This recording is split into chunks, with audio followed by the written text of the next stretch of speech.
سورہ الحدید آیت مبارکہ کریمہ 4 سے لے کر 6 تک کی تفسیر کا ہم شرف جو ہے وہ حاصل کریں۔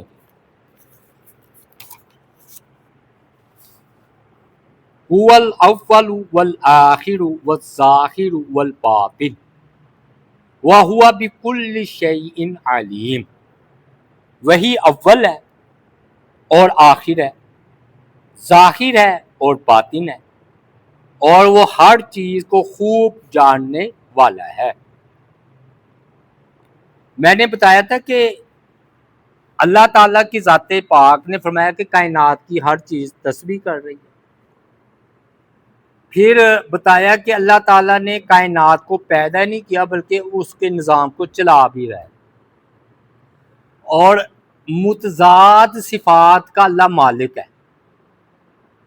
اس میں دیکھ رہے کہ بندہ اول ہو تو آخر نہیں ہو سکتا، آخر ہو تو اول نہیں ہو سکتا، ظاہر ہو تو باطن نہیں ہو سکتا، باطن ہو تو ظاہر نہیں ہو سکتا۔ لیکن فرمایا وہ اول ہے۔ کس اعتبار سے اول ہے؟ کہ مخلوق جتنی بھی ہے اس سے پہلے اللہ ہے، یعنی کہ کائنات میں کوئی بھی نہیں تھا، اللہ تھے، ہیں اور رہیں گے۔ اللہ ہمیشہ سے تھے، اسے کہتے ازلی۔ مطلب باقی بندے کی عقل حیرت زدہ رہ جاتی ہے۔ آپ کہیں کہ 1 ارب سال پہلے اللہ تھے تو تھے، 2 ارب سال پہلے اللہ تھے، یعنی کہ ماضی میں جتنا مرضی پیچھے چلے جائیں تو اللہ تو ہے۔ پھر اللہ تعالیٰ کا جب پروگرام بنا، اللہ نے زمین و آسمان کو بنایا، کیونکہ یہ عقیدہ ہے نا اللہ ہمیشہ سے زندہ تھے، تو اس اعتبار سے اول ہوئے، یعنی کہ اللہ پہلے ہے اور بعد میں پوری کائنات کی مخلوقات ہے۔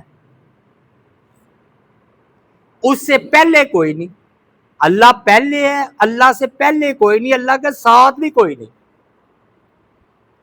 بلکہ مجھے کسی نے بتایا تھا، اگر میں بات غلط نہ ہو، کہتے وہاں بھی ابن تیمیہ رحمۃ اللہ علیہ نے ادھر غلطی کھائی ہے۔ انہوں نے کہا جب سے اللہ ہے تو اس کے ساتھ مخلوق بھی ہے، پیدا اللہ ہی نے کی ہے لیکن جب سے اللہ ہے تو مخلوق بھی ہے، تو پھر اللہ اول کیسے ہوئے؟ اول تبھی ہوں گے نا کہ مخلوق نہ ہو، پھر اللہ ہوں۔ بڑی حیرت کی ویسے بات ہے، ذرا غور کرنے، ہاں تنہائی میں بیٹھ کرنا بندے کو کب کبھی چھوٹ جاتی ہے کہ بھی کروڑوں اربوں کو بھی ارب سے ضرب دے دیں تو اللہ تھے، ہم نہیں تھے، تو اسے کہتے اول۔ اور اللہ آخر بھی ہے۔ کیسے؟ آخر میں ایسے کہ پوری کائنات فنا ہو جائے گی، فانی ہے، ختم ہو جائے گی، اللہ ہی باقی رہیں گے۔ تو پہلے بھی اللہ ہے اور آخر میں بھی اللہ تعالیٰ کی ذات پاک ہے، اول بھی اللہ، آخر بھی اللہ۔ پوری کائنات کی ہر چیز ہلاک ہو جانے والی ہے۔ کل من علیہا فان ویبقی وجہ ربک ذو الجلال والاکرام۔ تو آخر پھر کون ہوئی؟ اللہ کی ذات۔ پہلے بھی وہی، آخر بھی وہی۔ والظاہر، و ظاہر بھی وہی ہے اللہ۔ بھی ظاہر کیسے ہے؟ تو نہیں اللہ نظر۔ پھر باطن بھی کیا ہے؟ پوشیدہ۔ تو بات پوشیدہ کی تو ماننے کو آتی ہے، واقعی اللہ کسی کو نظر نہیں آئے۔ ظاہر کیسے؟ اللہ ظاہر بھی ہے۔ کہتے ہیں کہ اس اعتبار سے اللہ ظاہر ہے کہ ہر جاندار کے پیچھے اللہ کی ذات ہی تو ہے۔ تو اتنی واضح ہے کہ ہر کوئی کہتا ہے کہ اللہ خالق ہے، سوائے دیریوں کی کہ اللہ خالق ہے، تو اللہ کو تو مانتے ہیں۔ تو اللہ اتنے ظاہر ہے کہ ہر وجود کے پیچھے ایک ہی وجود ہے اور وہ ہے اللہ کی ذات۔ ہمارا وجود اس لیے آیا کہ اللہ نے ہمیں وجود دیا، اور اس اعتبار سے اللہ ظاہر ہی ظاہر ہے. یعنی کہ جو بھی مخلوقات ہے اس کے پیچھے کون ہے؟ اللہ کی ذات. تو اتنے ظاہر ہے، ہر بندہ کہتا ہے یہ اللہ تعالیٰ کی ذات ہے. اور باطن کسے کہتے ہیں؟ چھپے ہوئے. کہ اللہ اتنے چھپے ہوئے ہیں کہ آج تک اللہ تعالیٰ کو کوئی دیکھ نہیں سکا، نہ حواس کے ذریعے نہ عقل کے ذریعے. وہ ذات عقل میں آتی نہیں، اتنی پوشیدہ ہے، چھپی ہوئی ہے.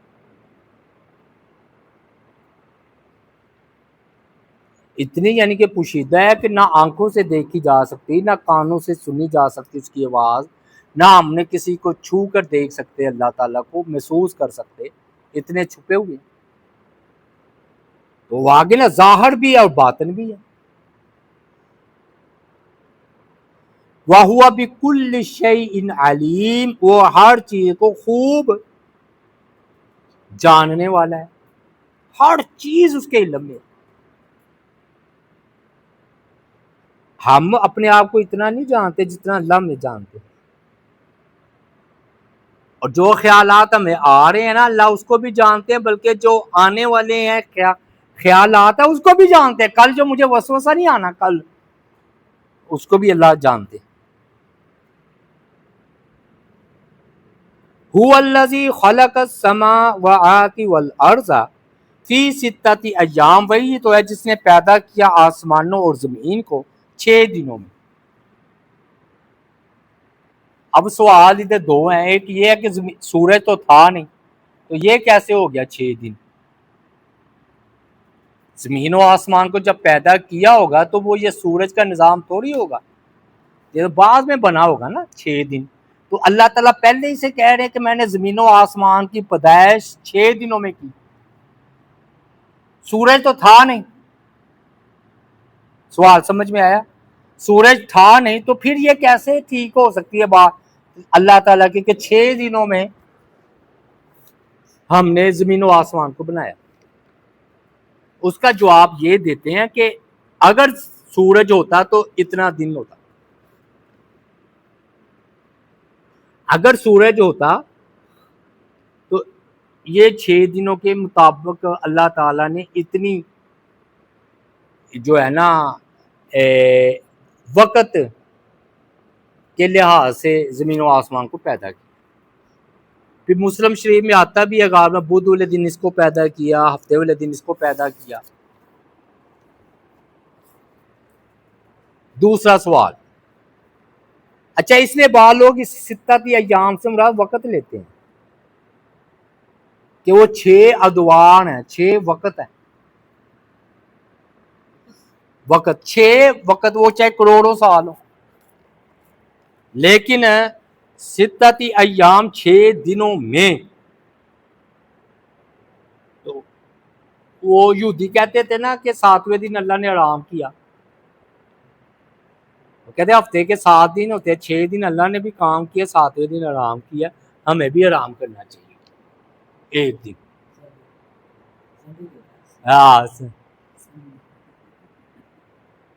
لیکن اللہ وما مسنا من لغوب، اللہ کو تو تھکاوٹ چھوئی تک نہیں.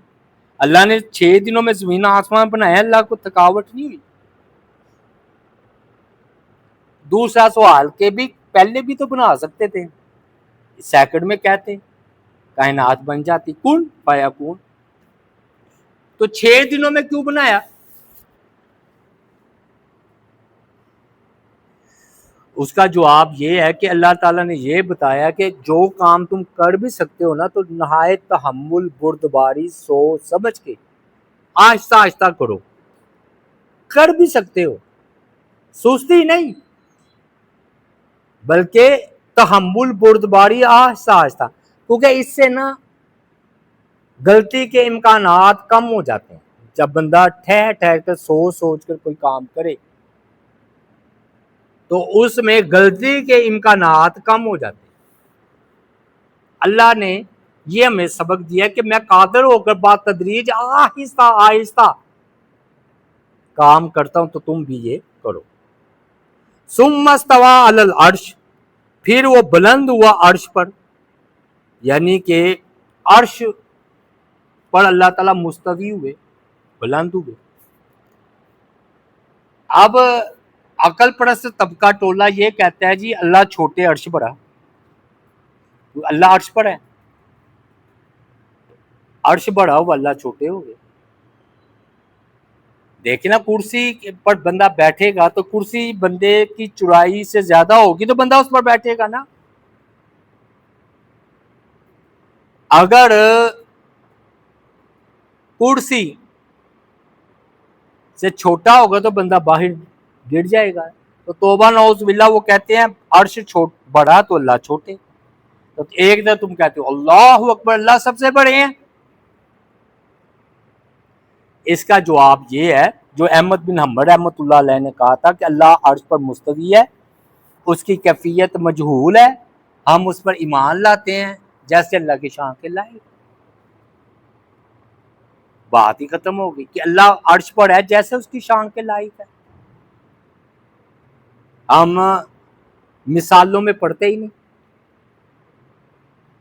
دوسری بات یہ کہ اللہ عرش پر ہیں آسمانوں پر, اس کی واضح دلیل یہ ہے کہ معراج کی رات نبی علیہ الصلوۃ والسلام عرش پر گئے ہیں آسمانوں پر. تو اللہ سے ملاقات ہوئی کہ نہ ہوئی؟ ہوئی.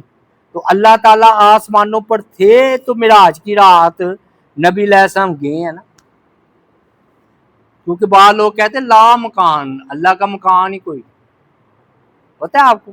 وہ کہتے ہیں نہ اللہ دائیں ہے نہ بائیں ہے, نہ شمال ہے نہ جنوب, نہ مشرق نہ مغرب, نہ اوپر نہ نیچے. تو پھر سیدھی طرح کہو اللہ ہے ہی نہیں, اللہ لا مکان ہے. ہاں وہ کہتے ہیں اللہ اپنے علم اور قدرت کے اعتبار سے ہر جگہ ہے, یہ بات ٹھیک ہے, لیکن اللہ اپنی ذات کے اعتبار سے عرش پر ہے. ذات کے اعتبار سے عرش پر ہے, لیکن اپنے علم اور قدرت کے اعتبار سے ہر جگہ ہے. یعلم ما یلج فی الارض وما یخرج منها وما ینزل من السماء وما یعرج فیہا. وہ جانتا ہے جو کچھ داخل ہوتا ہے زمین میں اور جو کچھ نکلتا ہے اس سے, اور جو کچھ اترتا ہے آسمان سے اور جو کچھ چڑھتا ہے اس میں. وہی ضدیں آ گئی نا, داخل ہونا اور نکلنا, آسمان سے نازل ہونا اور اوپر چڑھنا. اب سوال یہ ہے کہ زمین میں کیا کیا چیز داخل ہوتی ہے؟ کہتے بارش کا پانی, ہر قسم کے غلوں کا بیج, مردے جو کہ قبروں میں دفن کیے جاتے ہیں, یہ سب کب داخل ہوتے ہیں زمین. نکلتا کیا ہے جی زمین سے؟ درخت, میوہ جات, پانی, تیل, پٹرول, گیسیں, اور بعض اوقات زمین سے حشرات الارض بھی نکلتے, جانور نکلتے. آسمان سے کیا نازل ہوتا ہے جی؟ بارش, فرشتے, وہی, بعض کا شیاطین بھی نازل ہوتے ہیں لیکن وہ اپنے بندوں پر جو ان کے بندے ہوتے ہیں. آسمان پر چڑھتا کیا ہے؟ آبی بخارات چڑھتے ہیں, یہ بخارات. مردوں کی روحیں, جتنی روحیں ہیں وہ آسمان کی طرف چڑھتی ہیں. لوگوں کے اعمال وہ بھی آسمان کی طرف چڑھتے ہیں. تو وہی بات آگی ضد کی. پھر فرمایا وَهُوَ مَعَكُمْ أَيْنَمَا كُنتُمْ, تم جہاں بھی ہو اللہ تمہارے ساتھ ہے. اب بھی ہمارے ساتھ اللہ ہے, جہاں بھی تم ہو اللہ تمہارے ساتھ. یہ بڑی ایت ہے, بندے کو ہلا دیتی ہے کہ جہاں بھی اللہ ہو, بلکہ جو تم عمل کرتے ہو اس کو خوب دیکھنے والا ہے. یہ کہتے ہیں یہ ہونا چاہیے بندے کو فکر کہ اللہ میرے ساتھ ہے، معکم. تو بات یہ تشریح کرتے ہیں کہ اللہ اپنے علم اور قدرت کے اعتبار سے تمہارے ساتھ ہے. لاہو ملک السماوات والارض، اسی کے لیے بادشاہت آسمانوں کی اور زمین کی. یہ اوپر بھی آیا لاہو ملک السماوات والارض. تو میں نے بتایا کہ یہ اللہ ہی کی شان ہے کہ اس کی بادشاہت آسمانوں میں بھی ہے اور زمین پر بھی. کسی کی نہیں ہوئی آج تک. پوری زمین پر بھی پتہ نہیں ایک دو کہتے ہیں، سلیمان علیہ السلام وہ بھی کہتے ہیں کہ ہوئی ہے یا نہیں، لیکن آسمانوں پر تو کسی کی حکومت نہیں ہوئی. تو یہ اللہ ہی کی شان ہوئی. وَإِلَى اللَّهِ تُرْجَعُ الْأُمُورُ، اور اللہ ہی کی طرف لٹائے جاتے ہیں سب کام. یعنی کہ ہمارے سب کاموں کا انجام اللہ کی طرف سے، اللہ ہی کی طرف ہے، ہم اللہ ہی کی طرف جا رہے ہیں. پھر آ گیا یولج اللیل فی النہار، وہ رات کو دن میں داخل کرتا ہے. وَیولج النہار فی اللیل، اور وہ داخل کرتا ہے دن کو رات میں. یعنی کہ ادھر مقصد یہ ہے کہ اللہ کائنات بنا کر توبہ نعوذ باللہ کوئی فارغ نہیں بیٹھ گئے، اللہ تعالیٰ کام کرتے ہیں، دن کو رات میں اور رات کو دن میں.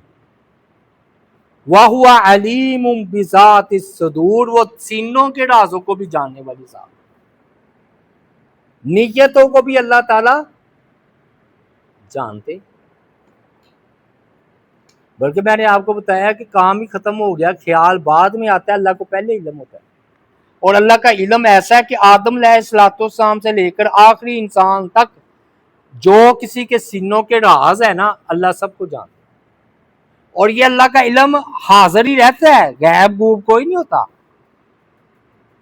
توبہ نعوذ باللہ مثلا میری طرف دیکھ لیں تو دوسرے سے غافل ہو گئے. مثلا میرے دل کے اللہ تعالی نے نظر کی کہ میں کیا سوچ رہا ہوں، تو ہارون مثلا یہ ہے بھائی ان کی طرف توجہ ہی نہیں اللہ کی ہوئی، توبہ نعوذ باللہ کہ یہ کیا سوچ رہی. ایسا نہیں ہے، اللہ بے مثال ہے، اس کی تو مثال کوئی نہیں. اللہ تو الہ ہے. اللہ ایک ہی وقت میں آدم علیہ السلام سے لے کر آخری انسان تک جو اس کو خیالات آتے ہیں اس کو بھی جانتے ہیں. بلکہ ابھی جو پیدا ہونا ہے آ کر اس نے جو سوچنا ہے اللہ اس کو پہلے سے جانتا ہے.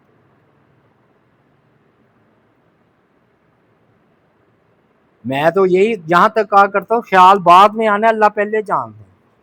کل میں نے جو سوچنا ہے نا 1 بجے 2 بجے، آپ نے کل جو سوچنا ہے 1 بجے 2 بجے، آپ کو کوئی ٹینشن کا خیال آ گیا یا خوشی کا خیال آ گیا، اللہ اس کو بھی پہلے سے جانتے ہیں. اور یہ بھی نا بندے کو بڑا سہارا دیتی ہے کہ ایک ذات ہے جو میرے حالات جانتی ہے، اور وہ اللہ کی ذات، اور وہ ہر چیز پر قادر بھی ہے. چلیے جی، اللہ تعالیٰ سے دعا اللہ تعالیٰ عمل کی توفیق عطا فرمائے. وما علینا الا البلاغ المبین.